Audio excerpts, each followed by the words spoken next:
South India shopping mall the wedding మంత్ర సరికొత్త wedding collection south India shopping mall.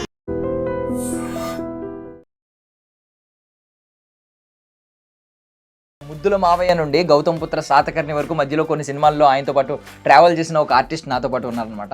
ఆయన పేరే సత్యరాజ్. ఒక పెద్ద లెగసీ ఆయన భుజాల మీద వేసుకుని వచ్చారు మిగిలిన వాళ్ళతో కంపేర్ చేసుకుంటా. ఎన్టీఆర్ తారక రామారావు గారు ఎంత లెజెండరీ యాక్టర్ అండి ఆయన, మామూలు విషయం కాదు. ఎందుకంటే ఎన్టీఆర్ ఫ్యాన్ నేను. అడవి రాముడు 60 సార్లు చూసాను నేను. అడవి రాముడు సినిమా 60 సార్లు అంటే 60 టికెట్లు కొన్నారు ఒకే సినిమాకి మీరు. అవును, నాకు చాలా ఇష్టం ఎన్టీఆర్ సినిమాలు లైన్ గా. ఎందుకంటే ఆ ఇయర్ కూడా నాకు గుర్తుంది. Ladies and gentlemen, welcome to iDream Media. నేను Priyadarshan. So God of masses Nandamuri Balakrishna గారు ఇప్పుడు 65 సంవత్సరాలు వచ్చినాయి అనమాట. బట్ ఆయన ఎనర్జీ మాత్రం ఇంకా 25స్లోనే ఉండిపోయినాయి అనమాట. 20స్లోనే ఉన్నారు. సో ఆల్రెడీ అఖండ 2 టీజర్ చూశారు కదా. ఇప్పుడు ఆయన బర్త్డే స్పెషల్గా ఆయనతో పాటు ఆయన ఎన్టీఆర్ గారి ముద్దుల కొడుకుగా ఎలాగైతే ఇండస్ట్రీలో అడుగుపెట్టారో, ఆయన ముద్దుల మావయ్య నుండి గౌతమ్ పుత్ర సాతకర్ణి వరకు మధ్యలో కొన్ని సినిమాల్లో ఆయనతో పాటు ట్రావెల్ చేసిన ఒక ఆర్టిస్ట్ నాతో పాటు ఉన్నారనమాట. ఆయన పేరే సత్యరాజ్. మాట్లాడదాం. హాయ్ సార్, బాగున్నారా? బాగున్నాం, జై శ్రీరామ్. బాగున్నాను బ్రదర్, మీరు బాగున్నారా? బాగున్నా. So first of all me age ఎంత అండి?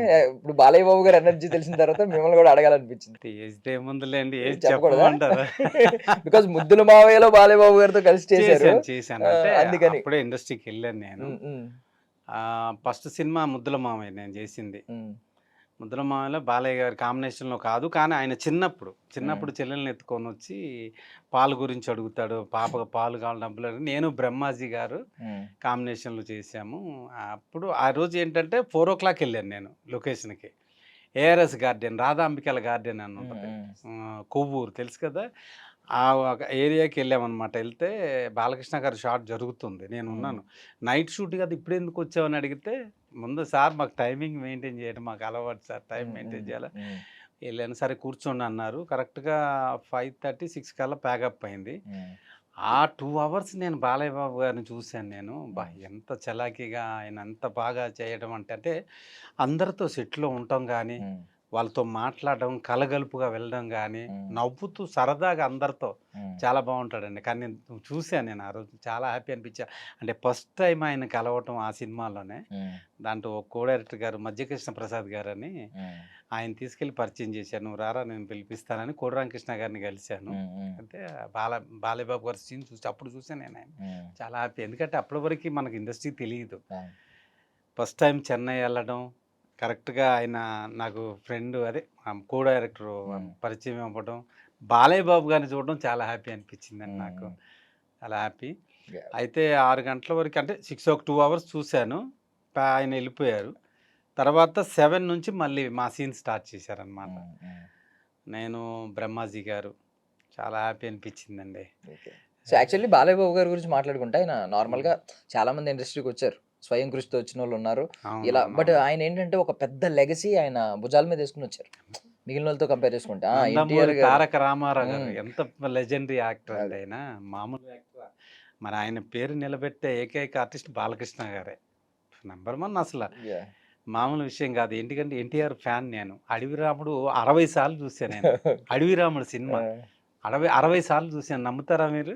అంటే అప్పట్లో నిజంగానే వీరాభిమానులు ఉండేవారు. వచ్చిన తర్వాత మారిపోయింది కానీ నిజంగా థియేటర్లో అప్పుడు అంత డబ్బులు పెట్టుకుని, ఐ మీన్ 60 సార్లు అంటే 60 టికెట్లు కొన్నారు ఒకే సినిమాకి మీరు. అవును, నాకు చాలా ఇష్టం ఎన్టీఆర్ సినిమాలు లైన్ గా. ఎందుకంటే ఆ ఇయర్ కూడా నాకు గుర్తుంది. ఫస్ట్ అడవి రాముడు, మళ్ళీ ఎమ్మటే యమగోళ, కొండవీడి సింహం, ఇలా చెప్పుకుంటూ పోతే ఎన్టీ రామారావు చాలా సినిమాలు ఉన్నాయి. నేను ప్రతి సినిమా ఏది వదలలేదు. అలాంటి ఎన్టీఆర్ సినిమాలు థియేటర్లో చూసి ఇక్కడికి వచ్చి ఆయన తనయుడైన బాలకృష్ణ గారిని చూడడం అనేది ఎంత అదృష్టం. బట్ ఒక థింగ్ ఏంటంటే, ఇప్పుడు బేసికల్లీ ఇప్పుడు ఆయన 65 సంవత్సరాల్లోకి అడుగు పెట్టారు. ఆయన గురించి మనం చాలా వింటున్నాం. అంటే మనిషి బంగారం అని చెప్పి, బోలా మనిషి ఏదుంటే అదే మాట్లాడతారు. ఆయన చారిటీ, ఐ మీన్ ఆయన క్యాన్సర్ హాస్పిటల్ కావచ్చు, ఆయన చేసే సేవా కార్యక్రమాలు కావచ్చు, అసలు అద్భుతం. బట్ ఆ ఏజ్ లో కొంచెం ఆయన యంగర్ వర్షన్. ఆ టైంలో ఏంటంటే కొంచెం తెలియని వయసు ఉంటది. కొంచెం దట్టు ఏంటంటే ఒక పెద్ద కుటుంబం, అప్పటికి ఇండస్ట్రీలో పెద్ద కుటుంబం ఆయనదే. ఆ కుటుంబం నుంచి వచ్చిన వ్యక్తి కాబట్టి ఏమైనా కొంచెం ఆయన బిహేవియర్ లో కొంచెం ఆయన కొంచెం హోదా కనిపించడం, హోదాతనం, లేదంటే యాటిట్యూడ్ లా గానీ ఇలాంటి ఏమైనా కనిపించావా? అసలు ఆ మామూలు విషయం కాదండి. బాలయ్య బాబు గారితో చెప్పాలంటే చూసారా నాకు ఇప్పుడు కూడా ఇదిగో ఆ! వెంట్రుకలు నిక్కబొడుస్తున్నాయి. ఎందుకంటే నాకు తెలిసిన వాళ్ళకి సినిమా ఇండస్ట్రీ అని చెప్తే, సినిమా ఇండస్ట్రీ అని బయటోళ్ళకి కూడా సరే, కనీసం ఒక్క రూపాయి ఖర్చు లేకుండా ఆపరేషన్ చేశారండి. బ్రెయిన్ ప్రాబ్లమ్ వచ్చినప్పుడు మాకు తెలిసినోళ్ళకి. అసలు మామూలు విషయం కాదు. సినిమా ఫీల్డ్ అంటే నేనే మా మూవీ ఆర్టిస్ట్ అసోసియేషన్ నుంచి బాలయ్య బాబు దగ్గరికెళ్తే ఆయన మన దీనికి పంపించారు. ఏది క్యాన్సర్ హ్మ్. హాస్పిటల్‌కి. హ్మ్. ఎవరో గాదు మా అత్తగారే. ఓహ్! అబ్బా! ఇంకా ఆయన గురించి చెప్పొద్దు. చెప్పలేకపోతున్నా. అంత ఇష్టం నాకాయనంటే. క్యాన్సర్ హాస్పిటల్‌లో ఫ్రీ ఆపరేషన్ చేపిచ్చారు. నాకు డబ్బులు ఒక్క రూపాయి తీసుకోకుండా. హరికృష్ణ గారు. అప్పుడు హరికృష్ణ గారున్నారు. హ్మ్. ఆయన రికమెండేషన్‌తో నేను హాస్పిటల్‌కెళ్తే అయ్యో! అని చాలా బాగా ఒక కోటీశ్వరుడికి ఎంత చూస్తారో ఒక్క రూపాయి తీసుకోకుండా మా అత్తగారికి అంత చూసారండి ఆయన. సూపర్. మరి అలాంటి ఆయన గురించి చెప్పటం అంత అదృష్టం చూడండి నాకు. బాలయ్య బాబు గారు అందుట్లో షూటింగ్‌లో ఉన్న షూటింగ్ మనుషులు కాదు బయటోళ్ళొచ్చినా ఎవరు వచ్చినా చాలా కొడతారు. అభిమానులు కొడతారు కాదండి. అభిమానం అంటే అదొక పిచ్చి ఆయనకి. అండ్ మీరెప్పుడైనా చూసారా ఆయన కొట్టడం ఎప్పుడైనా? లేదండి. నేను కాన్సర్ట్స్. ఆ! సోషల్ మీడియాలో పెడుతుంటారు తప్ప హ్మ్. గిట్టనోళ్ళు పెడుతుంటారండి. ఆయనేంటంటే అందరితో సరదాగా వెళ్ళి, సరదాగా కలుపుకొని మాట్లాడే మనిషి. హ్మ్. షూటింగ్‌లో కూడా చూడండి షార్ట్ గ్యాప్‌లో హ్మ్. వేరే ఆర్టిస్ట్‌లని పెట్టి తీస్తున్నారంటే ఈయన పక్కకొచ్చి కూర్చొని అందరితో కూర్చొని క్యారవాన్‌లోకెళ్ళి కూర్చోవటాలు లేవు. హ్మ్. అందరితో సరదాగా ఉంటాడక్కడ. నేను చూసాను. ఎందుకంటే 'గౌతమ్ పుత్ర శాతకర్ణి' చేశానండి. హ్మ్. యాక్ట్ చేయలేదు. దాంట్లో ఒక టెక్నీషియన్‌గా చేశాను. హ్మ్. 'గౌతమ్ పుత్ర మొత్తం శాతకర్ణి' మీరు కృషి గారి షూటింగ్ సినిమా. అంతా ఉన్నట్టున్నారు గదా అందులో? మొత్తం ఫస్ట్ షెడ్యూల్ నుంచి లాస్ట్ ఎండ్ వరకు ఉన్నాను నేను. హ్మ్. ఎందుకంటే దాంట్లో టెక్నీషియన్ అందరితో కలిసి పనిచేశాను నేను. మీరు 'ముద్దుల మావయ్య' టైంలో చూసిన బాలయ్య బాబు గారికి, ఆ! 'గౌతమ్ పుత్ర' దీనిలో చూసిన బాలయ్య బాబు గారికి ఎంత వేరియేషన్ కనిపించింది? ఎంత ట్రాన్స్‌ఫర్మేషన్ కనిపించింది? విషయం ఏంటంటే, ఆ సినిమా టైంలో ఎంత ఎనర్జీ ఉందో, ఈ హ్మ్. సినిమాలో కూడా అదే ఎనర్జీ ఉంది. హ్మ్. ఎలా అంటే ఒక విషయం చెప్తానండి. షిప్ ఫైట్ ఒకటుంది. దాంట్లో వాటర్‌లో ఎళ్ళేది సముద్రంలో షిప్ ఫైటు. హ్మ్. ఈ షిప్ నుంచి అవతల షిప్‌లోకి దూకాలి. డూబుని పెట్టారు 'రామలక్ష్మణ' మాస్టరు. హ్మ్. హ్మ్. వద్దొద్దండి నాకు డూబొద్దు. దూకాలంతే కదా! అన్నారు. రోప్ కట్టారు. ఎంత డేర్ అసలు రోప్ కనిపించదు మీకు. రోప్ అన్నట్టుగా లేదు. ఒరిజినల్‌గా ఆయనే దూకాడు. కొంచెం గ్యాప్ ఉంటది. బాగా గ్యాప్ ఉంటది. చూసేవాళ్ళందరూ భయం. బాబు వద్దు వద్దు నువ్వు డైరెక్టర్ గారు అన్నా సరే. నేను చేస్తాను అంతే అండి. ఎంత గ్రేట్ ఫైటర్లు కూడా భయపడతారండి. టక్కన దూకాడండి అక్కడ. నేను స్పాట్‌లో ఉన్నాను కాబట్టి చెప్తున్నా. అదే ఎనర్జీ అంటే ముద్దుల మామ ఎప్పుడండి? హ్మ్. ఎన్ని ఇయర్స్? మరి అలాంటి 'గౌతమ్ పుత్ర శాతకర్ణి' అంటే ఆల్‌మోస్ట్ ఒక 56 ఆ ఏజ్ మరి అంతేగా. దూకినప్పుడు. హ్మ్. అలా నాకు చూసి మేమంతా ఆశ్చర్యపోయి క్లాప్స్ మామూలు క్లాప్స్ కొట్టల. హ్మ్. అంటే అదొక మాకొక ఎనర్జీ ఆయన గురించి చెప్పాలన్నా, అక్కడ స్పాట్‌లోనే చూడాలన్నా అలాగా. తర్వాత 'యువరత్న రానా' బాలకృష్ణ గారి సినిమా తెలుసు కదా! హ్మ్. అది కోదండరామరెడ్డి గారి డైరెక్షన్‌లో హ్మ్. నేను 97, 98లో వచ్చినప్పుడు 98లో వచ్చిందా? ఆ టైంలోనే రిలీజ్ 98, 99 హ్మ్. హ్మ్. ఆ సినిమా కూడా చేశాను నేను. బాలకృష్ణ గారు బాడీ గార్డ్‌గా నేను, శ్రీహరి గారు, హ్మ్. ఇంకొక ఇద్దరు ముగ్గురు ఆర్టిస్టులు చేసాం ఆయనతో. హ్మ్. త్రూఅవుట్ చేశాను సినిమాలో. సాంగ్‌లో కూడా ఉంటాం. ఆహ్, ఇంకా ప్రతి సినిమాకండి ఈ సినిమాకి ఇలా, ఈ సినిమాలో ప్రతి సినిమాలో స్టార్టింగ్ సినిమాలో ఉంటే అదే సినిమా అదేలాగా ఆయన ఆ హుషారు, ఆ ఎనర్జీ అనేది ఆయనకి తర్వాతేనండి ఇంకెవరైనా. హ్మ్.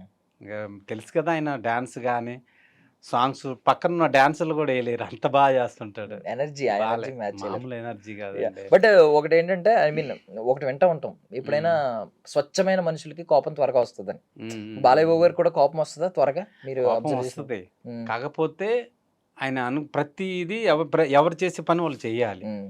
అంతేగాని ఇక్కడ లైట్ పట్టుకొని అటెళ్ళినా ఇష్టం ఉండదు. అక్కడే ఉండాలి. కెమెరా వాళ్ళుండాలి. ఎక్కడంటే ఈయన స్పాట్‌లో ఉంటే అందరూ ఉండాలక్కడ. హ్మ్. అంటే అదొక సరదా అనుకోవచ్చు మనం. అందరూ దగ్గర ఉండాలనమాట ప్రతి ఒక్కళ్ళు. చాలామంది ఆర్టిస్టులు పక్కన ఎవరైనా ఉంటే రానివ్వరు. హ్మ్. బాలయ్య బాబు ఏంటంటే అక్కడ టోటల్ అందరూ ఉండాలి వర్క్ హ్మ్. విషయంలో. హ్మ్. ఎవరు నిర్లక్ష్యం చేసినా ఒప్పుకోడు. మళ్ళీ టైమింగ్ కరెక్ట్‌గా 8 అంటే 8కి రావడం. పొద్దున్నే మార్నింగ్ 7:30, 8 కల్లా స్పాట్‌లో ఉంటాం. హ్మ్. ఈవినింగ్ 6 ప్యాకప్ అయ్యే వరకు ఎటు వెళ్ళడాయన. క్యారవాన్‌లో కూర్చోలేదండి. ఆడ హ్మ్. చెట్టు ఉందంటే చెట్టు కింద టేబుల్ ఏసుకొని కూర్చుంటాడు. హ్మ్. హ్మ్. ఒక షార్ట్ అండ్ ఆ! నేను కూడా ఒక ఫోటోస్ చూసాను. అంటే ఎప్పుడంటే నాకు తెలిసి ఏదో సినిమాకండి. లె ఆహ్, అఖండ సినిమా టైంలోనే ఏ టైంలో అఖండాకే అవును గ్రౌండ్ లో పడుకున్నారు, వెనకాల చిన్న తీసుకుని రోడ్డు మీద ఆ గ్రౌండ్ లో నేల మీద పడుకుని పోయారు. ఉన్నారండి అలాగే అవును. అంటే షూటింగ్ మధ్యలో గ్యాప్ వచ్చినట్టుంది, క్యారవాన్ లోకి వెళ్ళకుండా అక్కడ పడుకున్నారు. ఆ ఫొటోస్ బాగా ట్రెండ్ అయినాయి. చాలా నిష్టగా ఉంటాడండి. శ్రీకృష్ణుడు వేసినప్పుడు నాన్ వెజ్ తినకపోవడం, కుర్చీల మీద కూర్చోపోవడం, పైన సోఫాలు అలాంటివి కూర్చోడు. ఆ విషయాలు ఎందుకంటే నేను చాలాసార్లు నేను చేయకపోవచ్చు కానీ లొకేషన్లు తిరుగుతూ ఉంటాం కానీ మేము వెళ్తాం. ప్రతి లొకేషన్లో మమ్మల్ని అనుమతిస్తారు. ఎందుకంటే ఎవరున్నా సరే ఇప్పుడు పబ్లిక్ని రానివ్వరు. మేము యాక్టర్లం కాబట్టి వెళ్ళిన స్పాట్లో డైరెక్టర్ గారితో మన డైరెక్షన్ డిపార్ట్మెంట్తో మాట్లాడుతుంటాం కదా, మాకు ఆ ప్రాబ్లం. ఎందుకంటే మేము ప్రతి ఆర్టిస్టులను చూస్తాంగా. బాలయ్యబాబు గురించి ప్రత్యేకంగా చెప్పాలంటే సూపర్ అండి. ఇంకా అంటే మీరు అన్న డిసిప్లిన్ ఎన్టీ రామారావు గారి నుంచి వచ్చింది అది ఇంకా కంపల్సరీగా ఆయన నుంచి ఈయనకు వచ్చినట్టే. అందుకని అప్పట్లో క్యారవాన్లు కూడా లేవండి. నేను అదే ఏఆర్ఎస్ గార్డెన్, రాధా అంబికాల గార్డెన్ చెప్పాను చూడండి, కుర్చీ వేసుకోవడం అక్కడే కూర్చోవడం, మేకప్ అయినా సరే ఏదైనా సరే ఒక డ్రెస్కు మాత్రం రూమ్కి వెళ్తారు, అన్ని మేకప్ అవన్నీ వేసుకోవడానికి అక్కడే కూర్చొని ఉంటారు అన్నమాట. అంటే ఇంకోటి వర్షన్ ఏంటంటేనండి, మనం ఎవరినైనా ఇష్టపడ్డాం అనుకోండి దూరం నుంచి, దగ్గరికి వెళ్ళొద్దు, వాళ్ళ లైఫ్ దగ్గర నుంచి చూడొద్దు, చూస్తే ఇష్టం తగ్గిపోద్ది అని అంటారు కొంతమంది. ఏంటంటే దూరం నుంచి మనం ఆరాధిస్తూ ఉంటాం, దగ్గరికి వెళ్ళిన తర్వాత వాళ్ళ స్వరూపం తెలిసిన తర్వాత వీళ్ళు మనలాంటి వాళ్ళే అనే ఫీలింగ్ వస్తుంది అని అంటారు. బట్ మీరు మాత్రం బాలయ్య బాబు గారు ఇప్పుడు ఈ హాస్పిటల్లో ట్రీట్మెంట్ గురించి ఇవి తెలిసిన తర్వాత ఇంకా రెస్పెక్ట్ పెరుగుంటది మీకు. నాకు మామూలు రెస్పెక్ట్ కాదు సార్, ఆయన అంటే మాకు దేవుడు కంటే ఎక్కువ ఆయన. ఎందుకంటే నేను మా అత్తగారి విషయంలో నేను వెళ్ళాను కదా, మూవీ ఆర్టిస్ట్ అసోసియేషన్ నుంచి వెళ్ళి నేను అంటే మెంబర్ని వెళ్ళి తర్వాత క్యాన్సర్ హాస్పిటల్కి వెళ్ళినప్పుడు ఎంత బాగా చూశారండి నిజంగా. అక్కడ ఇన్ పేషెంట్ కూడా నాకు డబ్బులు తీసుకోవాలా, మందులన్నీ అవి వేరే, మామూలుగా లోపల ప్రతి ఐసీయూ కానీ కొంచెం ప్రాబ్లం అయినప్పుడు ఐసీయూలో పెట్టారు, రూపాయి తీసుకోలేదండి. మరి మహానుభావుడే కదండి ఆయన. ఎన్టీఆర్ తర్వాత ఆయన నడిపిస్తున్నాడు క్యాన్సర్ హాస్పిటల్ని, మామూలు విషయం కాదు కదా. బాలయ్య బాబు గురించి చెప్పడం నిజంగా నాకు అదృష్టమే అనిపిస్తుంది ఆయన గురించి, అనుభవించాను కాబట్టి. గౌతమ్ పుత్ర శాతకర్ణి సినిమా మొత్తం మీరు స్టార్టింగ్ నుంచి ఎండింగ్ వరకు అన్ని డేస్ మీరు ఓవరాల్ గా ఉన్నారు కాబట్టి. ఎందుకంటే క్రిష్ గారు డైరెక్టర్ గారు, సాయిబాబా గారు వాళ్ళ ఫాదర్, సాయిబాబా గారు క్రిష్ గారు ఫాదర్ సాయిబాబా గారు, వాళ్ళందరితోనే వర్క్ చేశాను నేను. ఆ సినిమాకి చేయటం కూడా అదృష్టం అనుకోవాలి ఒక టెక్నీషియన్ గా. ఇప్పుడు అందులో బాలయ్య బాబు గారు టైం టు టైం ఉంటాయి కదా షెడ్యూల్స్, ఆయన వచ్చినప్పుడు ఎలా ఉండేది అట్మాస్ఫియర్, ఆయన ఏ టైం వరకు ఉండేవారు, ప్యాకప్ చెప్పిన తర్వాత ఎలా ఉండేవారు వరకు ఉంటాడండి ఆయన. మార్నింగ్ ఆయన సీన్స్ లేకపోయినా ఆ రోజు షూటింగ్ అయ్యే వరకు ఉంటారు, కంపల్సరీగా ఉంటాడు. బ్యాకప్ చెప్పేవరకు వెళ్ళడండి. ఇప్పుడు చాలా మంది ఏంటంటే ఆయన సీన్స్ అయిపోయి వేరే సీన్స్ ఉంటే వెళ్ళిపోతారు కదా. ఇప్పుడు ఆయన ఏంటంటే నేను వెళ్ళిపోతే మళ్ళీ ఏదైనా అవసరపడుతుందేమో మళ్ళీ రాలేరు కదా, అక్కడే స్పాట్లో ఉంటారు ఆయన. ప్యాకప్ వరకు అక్కడ ఉన్నాను నేను ప్రత్యక్షంగా చూశాను, ఉన్నాను కాబట్టి నాకు తెలుసు. గ్రేట్ అసలు. అంటే ప్రతిరోజు ప్యాకప్ అయ్యే వరకు ఉండడం అంటే వేల మంది. గౌతమ్ పుత్ర శాతకర్ణి తెలుసు కదా, యుద్ధం సైనికులు మొత్తం వేల మంది, అటు ఇటు పక్కన ఆయన చుట్టూ జనాలే. చాలా మంది అలా ఒప్పుకోరు, అక్కడే స్పాట్లో ఉంటారు, స్పాట్లోనే ఉన్నారు. షార్ట్ అంటే వెళ్ళటం చేస్తూ వచ్చి కూర్చోవడం, అలాగా. అంత మహానుభావులు అంటే పెద్ద ఆయన నుంచి వచ్చిందండి, మామూలు విషయమా. లెజెండరీ ఎన్టీ రామారావు, నందమూరి తారక రామారావు వంశం అలా దిగింది. టైమింగ్లో కానీ ఏ ప్రొడ్యూసర్ ఎలాంటి నష్టం లేకుండా. మరి హీరో వచ్చి మధ్యాహ్నం వెళ్ళిపోయి మళ్ళీ ఎప్పుడో 3 గంటలకు వచ్చే వాళ్ళని చాలా మంది చూసాం మనం. అంటే బ్రేక్ లో హీరో అవైలబుల్ గా ఉన్నప్పుడే వాళ్ళ సీన్స్ అన్ని కంప్లీట్ చేసుకోవాలి బేసికల్లీ. హీరో ఒకవేళ సీన్స్ కంప్లీట్ చేయకపోతే అది మెయిన్, వాళ్ళ సీన్స్ అయిపోతే వెళ్ళిపోతారు, పక్క వెళ్ళిపోతారు కదా. అవునవును, నేను చూశాను బాలయ్య గారి విషయంలో, బాలయ్య బాబు విషయంలో. భోజనంకి మాత్రం క్యారవాన్లోకి ఎక్కుతారండి, భోజనం అయిపోయిందా మళ్ళీ దిగుతారు, వచ్చి ఆయన వర్క్ ఆయన చేసుకుంటాం. ఎప్పుడన్నా అంటే భోజనం ఏం తింటారు ఆయన నార్మల్ గా? మనకు తెలీదా, రూమ్ లో ఉంటారు కదా, మనం ఎప్పుడు చూడాల, భోజనం ఎప్పుడు బయట చేయలేదు. అంటే ఎన్టీ రామారావు గారి గురించి కొన్ని ట్రెండ్ అయినాయి అప్పట్లో, మిరపకాయ బజ్జీలు ఆల్మోస్ట్ 20-40 తినేస్తారు అని చెప్పి, నాటుకోడి మొత్తం కోడి తినేస్తారు, ఇలాంటివి విన్నాం కదా. బాలయ్య బాబు గారు ఎలాంటి భోజనం తింటారు అసలు అని ఎప్పుడు చూడలేదు. మీరు ఎప్పుడు కనుక్కునే ప్రయత్నం చేయలేదా? మాట్లాడినంత ధైర్యం చేయగలుగుతామా, కాకపోతే అక్కడే వర్క్ ఆయన టెక్నీషియన్ వర్క్ చేసాం కాబట్టి ఆయనతోనే ఉన్నాను నేను. వాళ్ళు మాట్లాడుకున్నప్పుడు వింటాం, డైరెక్టర్ గారు ఆయనకు సీన్స్ గురించి చెప్పినప్పుడు వింటాం, అక్కడే ఉండేవాడు నేను. ఎవరని కూడా ఇప్పుడు అడగల, చూసి నవ్వేవాడు. మేము విష్ చేస్తాం కదా వెళ్ళంగానే, ఫస్ట్ హీరోలకు కానీ డైరెక్టర్లు కానీ విష్ చేసి అక్కడ ఉంటాం అనమాట. వాళ్ళకి తెలుసు మనోడే టెక్నీషియన్ అని, అలాగా చూస్తాడు అంతే. మళ్ళీ టిఫిన్ అయితే మేకప్ జరుగుతుంటేనే టిఫిన్ అక్కడే చేస్తారు. టిఫిన్ తినడం అయితే చూసాను, టిఫిన్ నార్మలే కదా ఏంటి టిఫిన్ అంటే నార్మల్ అంతే అంతే, ప్రత్యేకంగా ప్రొడక్షన్ ఆయనకి తెప్పించి తింటాడు అంతే. సెన్స్ ఆఫ్ హ్యూమర్ ఒకటి అంటే ఇప్పుడు ఈ అన్స్టాపబుల్ వచ్చిన తర్వాత బాలయ్య బాబు గారి సెన్స్ ఆఫ్ హ్యూమర్ మొత్తం బయటపడింది. ఆయన అసలు ఒక రేంజ్ లో వేస్తున్నారు, గెస్ట్ లో ఏ హీరో వచ్చినా కూడా కౌంటర్ లో ఒక రేంజ్ లో ఉంటున్నాయి, లాక్ అవుతున్నారు. ఇప్పుడు ఆ సెట్స్ లో ఎలా ఉండేవారు, ఆ సెన్స్ ఆఫ్ హ్యూమర్ ఏమన్నా కనిపించేదా? కామెడీ కదా, నెంబర్ 1 అందరిని పిలిచి కామెడీ చేయడం, పెద్ద హీరోలను చిన్న హీరోల వరకు అందరితో వాళ్ళతో ఈక్వల్గా. అంత పెద్ద హీరో చిన్న వాళ్ళతో మాట్లాడిన పని లేదు, అందరితో ఎంత సరదాగా మాట్లాడాడు మనం చూస్తూనే ఉన్నాం కదా. అదే బయట కూడా అలాగే ఉంటారు ఆయన. ఇక్కడ నటించడం అన్నది ఒక కెమెరా ముందు కానీ బయట నటన లేదండి. సరదాగా నార్మల్ మనిషిలాగా అందరితో కలిసి మాట్లాడడం, తిరగటం అక్కడక్కడే. వాళ్ళతో పాటు పిలిచే ఎవరై అతను కొత్తగా ఎవరైనా వచ్చారనుకో, సార్ మన డైరెక్షన్ డిపార్ట్మెంటా ఇలారా, దగ్గర పిలిచి మాట్లాడడం, అవన్నీ చాలా హ్యాపీగా ఉంటుందండి. పిలిచి దగ్గర పిలిచి మాట్లాడడం, ఎవరు ఏ ఊరు నుంచి వచ్చావు, ఎప్పుడు వచ్చావు, ఇవన్నీ క్లియర్గా అడుగుతాడు ఆయన. సింగిల్ టేక్ ఆర్టిస్ట్ అండి. ఇప్పుడు బేసికల్లీ పెద్ద పెద్ద డైలాగులు చెప్తూ ఉంటారు కదా, మోనోలాగులు. ఆయన చేసింది సింగిలే. అయితే డైరెక్టర్ గారు ఇంకో చేద్దాం అంటే చేద్దాం కంపల్సరీ, ఒకటి కదా నీకు నచ్చే వరకు చేద్దాం అంటాడు ఆయన. ప్రతి విషయంలో మాత్రం కాంప్రమైజ్ అవ్వడం, ఇంకోటి చేద్దాం అంటాడు. అసలు అవసరం లేదు, ఫస్ట్ షాటే ఓకే అవుద్ది అది. కాకపోతే వీళ్ళు సేఫ్టీ కోసం ఇంకోటి చేసుకుంటారు అంతే. ఇప్పుడు పెద్ద పెద్ద డైలాగులు కదా, బేసికల్లీ డబ్బింగ్ రూమ్ లో చెప్పిన తర్వాత ఎంత పవర్ఫుల్ గా చెప్తారు ఆయన తెలుసు కదా. ఇప్పుడు తమన్ గారు మ్యూజిక్ యాడ్ అవుతుంటే అఖండ డైలాగ్స్ కావచ్చు, మీరు టీజర్ కూడా చూసి ఉంటారు.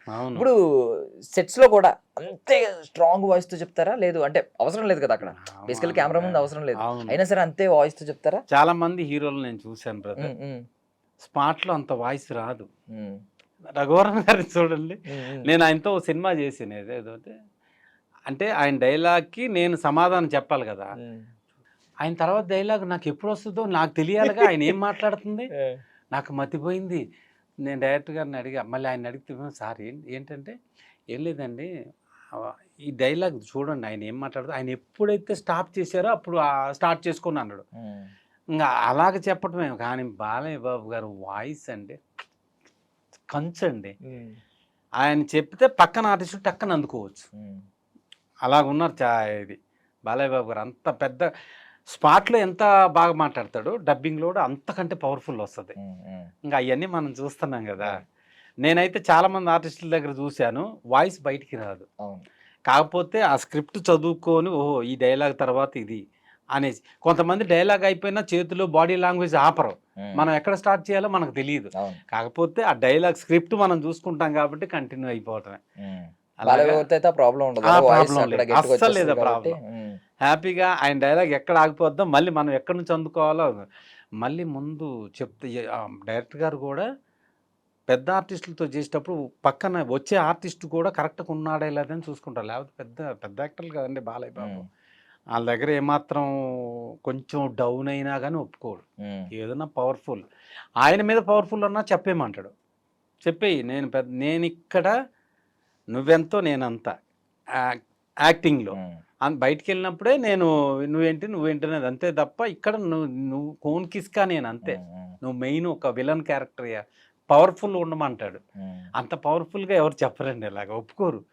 ఏంటి నా డైలాగ్ మీద ఎక్కేస్తున్నాడు అంటారు చాలా మంది. నేను అది కూడా చూశాను, అంటే అంత పవర్ఫుల్ వద్దండి, అవసరం లేదు అతనికి అన్నలు విన్నా నేను. కానీ బాలయ్య బాబు అలా లేదు, చెప్పు నువ్వు ఎంత పవర్ఫుల్గా చెప్తే నా హీరోయిజం అంత పెరుగుద్ది, అంతేగాని నువ్వు తగ్గితే ఇంకా నాకేం ఉంటుంది అని అంటాడు ఆయన. అది అలాగా, అది తమిళ్లో చూసాం, తమిళ్లో చూసాను నేను అలాగా. ఫస్ట్ విజయకాంత్ కానీ వాళ్ళు విపరీతంగా కొట్టించుకుంటూ చూడండి ఫైట్లు, చూసే వాళ్ళకి అబ్బో ఏంటి, జనాలకి ఏంటంటే అమ్మో ఇలా కొడుతుండే ఏంటి మా ఓన్ని అని ఫీల్ అవుతారు. లాస్ట్లో ఆయన కొడతారు చూడండి, వీళ్ళకి ఎనర్జీ అలా వస్తుంది చూడండి. అలాగా బాలయ్య బాబు గారి విషయంలో అసలు అంటే ఎనర్జీ అంటే గుర్తొచ్చింది. బేసికల్లీ ఇప్పుడు అందరూ ఫ్యాన్స్ అందరూ కూడా జై బాలయ్య అని పిలిస్తే అది ఒక ఎనర్జీ వచ్చేస్తది అంటూ ఉంటారు. మీ సెట్స్ లో ఎవరన్నా అరుస్తారండి అలాగే జై బాలయ్య జై బాలయ్య అని? అరుస్తారు. ఆయన రియాక్షన్ ఎలా ఉంటది అరిచినప్పుడు? ఆయనకి ఇంకా ఎనర్జీ వస్తుంది. ప్యాకప్ వెళ్ళేటప్పుడు కూడా అరుస్తారు. అందరూ ఎనర్జీ, అందరూ ఎంతంటే కలగలుపుగా ఉంటారండి. ప్రతి అలాగే ఉండమంటాడు ఆయన. టెక్నీషియన్స్తో కానీ అక్కడ ప్రతి ఒక్కరు ఆర్టిస్టులు కానీ జూనియర్ ఆర్టిస్టులు అయినా సరే ఎవరిని దూరం వెళ్ళొద్దండి, స్పాట్లో ఉండాలి అంతే. ఉండి అందరు సరదాగా ఉండి మాట్లాడుకుంటూ వర్క్ చేస్తాడు ఆయన. ఆ విషయంలో అయితే బాలయ్య బాబు గారు గ్రేట్ అండి. ఇప్పుడు అక్కడ 2 టీజర్ చూసారు. అవును అవును. అసలు అది ఒక అరాచకం. అంటే ఆ త్రిశూలం మొత్తం రౌండ్ రౌండ్ తిరుగుతుంది చూసారు కదా, నడుచుకుంటూ వచ్చేస్తున్నారు దైవాంశ సంభూతుడిలాగా. ఐ మీన్ ఆ క్యారెక్టర్ అలాంటిది, ఒక శివుని స్వరూపం లెక్క, శివుని అంశ ఆయన పుట్టింది. సో అద్భుతంగా అనిపించింది. మీకు ఏమనిపించింది ఆ టీజర్ చూసాక? బోయపాటి గారి విషయం చెప్పాలండి. బాలయ్య బాబు గారు బోయపాటి గారు కాంబినేషన్ అంటే ఇంకా సెన్సేషన్ హిట్టే, అది మామూలుగా ఉండదు. అలాంటి ఫైట్లు వేరే హీరోకి పెడితే ఖచ్చితంగా యాక్సెప్ట్ చేయలేరు. అంటే బాలయ్య బాబు గారు కాబట్టి యాక్సెప్ట్ చేస్తారు. అవునవును. తమిళ్లో రజనీకాంత్ గారు ఉన్నారు కదా, నేనేం బాలయ్య బాబుని కాదు, నా అంతసేపు నేను చేయలేను. బాలయ్య బాబు గారు తర్వాత ఈయన బోయపాటి గారి కాంబినేషన్ అంటే 100 days. ఈ రోజుల్లో 4 days ఆడటం ఎక్కువ అండి. కోట్లు పెట్టి సినిమాలు తీసినా, సంవత్సరాలు తీసినా వారం రోజులు ఆడటమే కష్టం. అలాంటిది ఇప్పుడు బాలయ్య బాబు గారు ఆయన కాంబినేషన్ అంటే ఇంకా 100 days పడాల్సిందే. ఈ రోజుల్లో 100 days ఎక్కడన్నా ఉందా సినిమా? లేదు.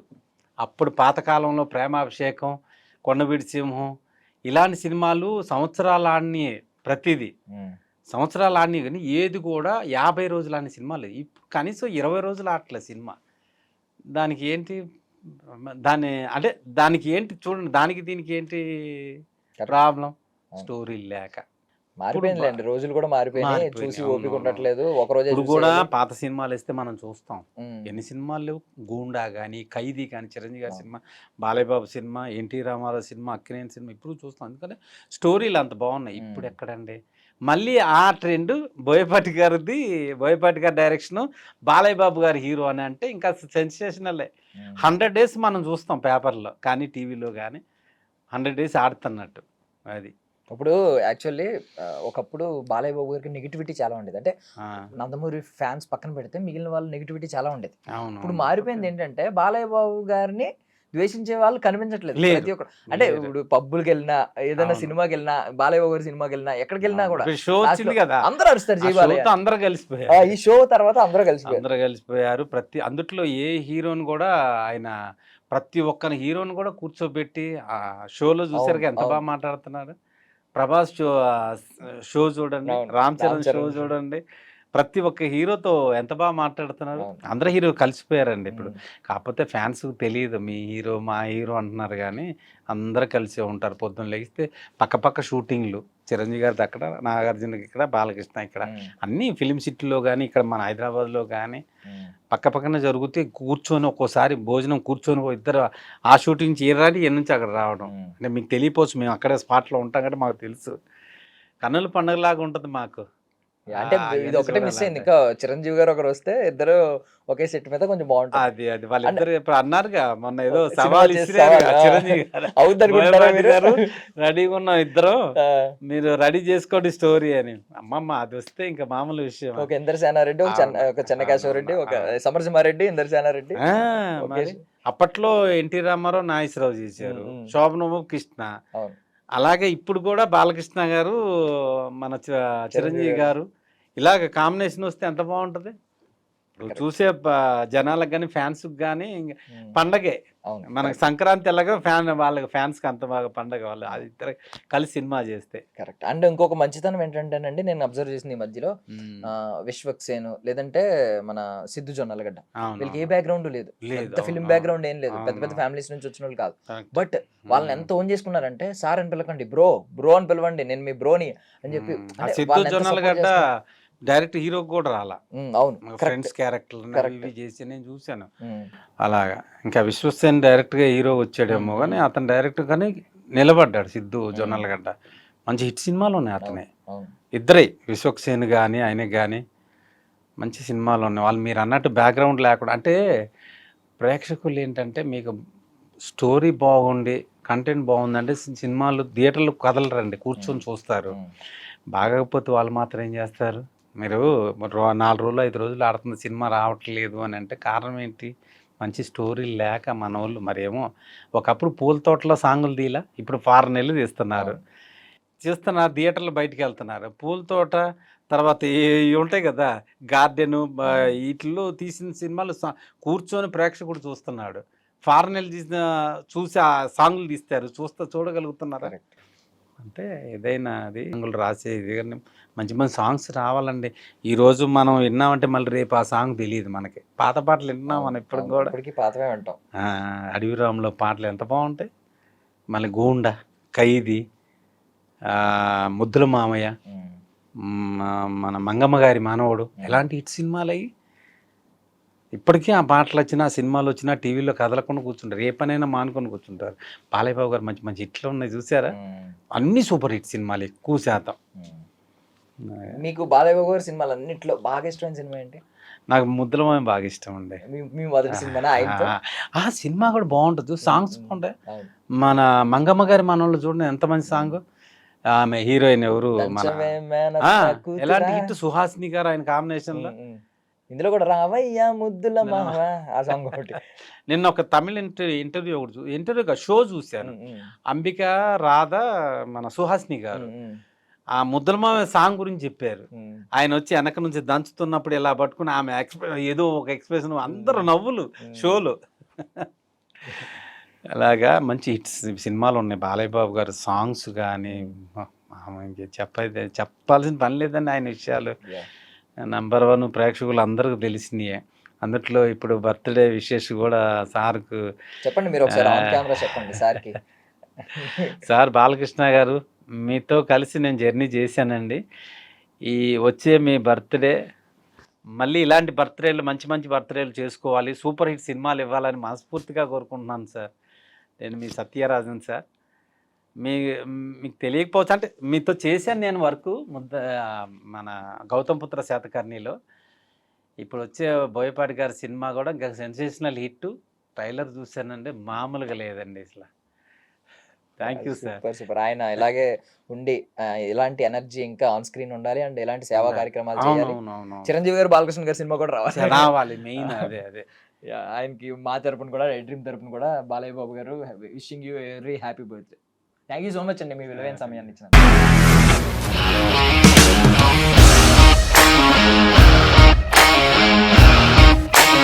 ఇండస్ట్రీలో కమిట్మెంట్ ఇష్యూస్ వస్తే నీకు కూడా వచ్చినట్టు? మార్నింగ్ తీసుకెళ్ళాలంటే కొట్టి పడేస్తారు.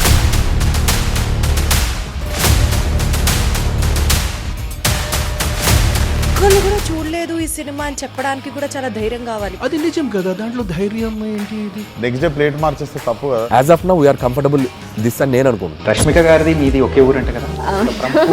నీకు కోపం వచ్చిందంటే బాగా తిట్టేత్తరా? తిట్టేద్దామండి. నిజంగా గేమ్ ని ఎలా చేంజ్ చేయగలిగారు? ఏపీఎస్ఎఫ్సి వాళ్ళకి 6 నెలల్లో నేను 6 లక్షలు కట్టా. బిజినెస్ చేయాలనుకుంటే it is as difficult as riding a tiger.